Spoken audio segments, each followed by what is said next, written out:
If we were perfect. If we were perfect, the beauty of second chances.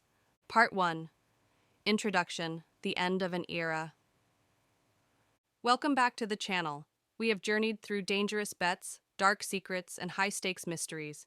We've seen hearts broken and souls mended.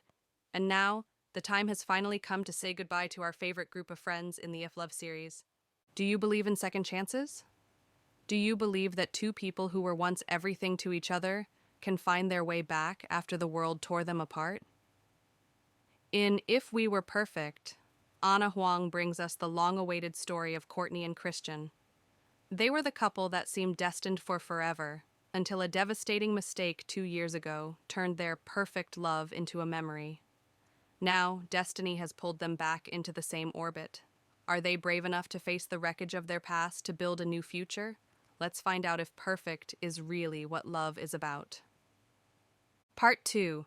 Courtney and Christian, Broken Pieces and Regret. In this final volume, the focus is on the slow, often painful process of rebuilding trust. 1. Courtney, the guarded sunshine. In the previous books, Courtney was always the life of the party, the cheerful, optimistic friend. But in this installment, we see the depth of her soul. The breakup with Christian didn't just hurt her, it changed her. She has traded her naivety for a suit of armor. She is more cautious, more protective of her heart, and deeply skeptical of Christian's return. Watching her struggle between her lingering desire for him and her fear of being shattered again is the emotional heartbeat of the story. She represents the reality of moving on while still carrying a piece of the person you lost. 2.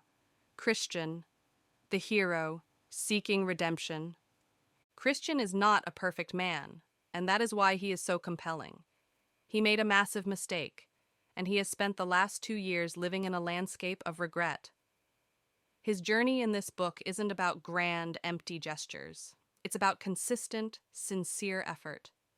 He has to prove to Courtney, and to himself, that he is a man worth trusting again. He doesn't just want her back in his life. He wants to earn the right to stay there. It's a powerful look at the grovel trope done with maturity and patience. 3. The reunion of the tribe. One of the most satisfying elements of this finale is the gathering of the entire cast. We get to see Chris, Nate, and the other couples from the earlier books. They aren't just background characters, they act as the support system for our leads. Sometimes they provide wise advice, and sometimes they just provide the necessary chaos that forces Courtney and Christian to talk. It creates a warm, full-circle feeling that makes the conclusion of the series feel like a genuine farewell to a family. Part 3. The Meaning of Perfection.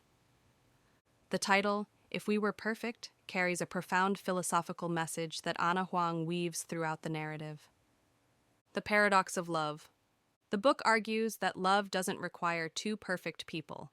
In fact, if we were perfect, we wouldn't need love at all. Love is the tool we use to navigate our imperfections. Courtney and Christian realize that their original relationship failed because they were trying to live up to an impossible standard. Scars as a roadmap.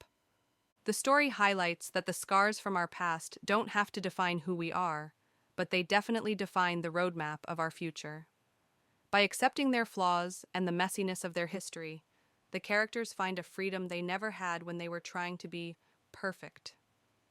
It is a celebration of kintsugi, the Japanese art of fixing broken pottery with gold, making it stronger and more beautiful for having been broken.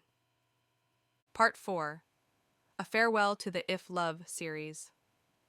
As the debut series for Ana Huang, the If Love books hold a special place in the hearts of her fans. While her later work, like the Twisted series or Kings of Sin, is perhaps more polished and gritty, the If Love series is grounded in a raw emotional sincerity. It captures the coming-of-age energy of young adults trying to find their footing in a complicated world. If We Were Perfect is the perfect bridge in Ana Huang's career. You can see her evolving as a writer, moving toward the high-tension plotting and deep character psychology that would eventually make her the queen of romance. Closing this book feels like finishing a long conversation with an old friend. It leaves the reader with a sense of completion and a profound belief that no matter how many mistakes we make, there is always a chance to get it right the second time around. Part 5. Conclusion. A journey to remember. If We Were Perfect is a gentle reminder to cherish what we have while we have it, and to have the courage to ask for forgiveness when we lose our way. It is a beautiful ending to a series that explored the many faces of love, from the dangerous to the divine. Thank you for joining me for this entire journey through the If Love series. Out of the 4 couples, Chris and Nate, Courtney and Christian, and the others, who was your absolute favorite? Which book made you cry the most? Let's reminisce in the comments below. Don't forget to like and subscribe to join us as we begin a brand new series of book reviews next week. We'll be diving into more billionaires, more mysteries, and more life-changing stories. Until next time, stay imperfect, stay hopeful, and remember, the best beginning often comes after the hardest end. Goodbye.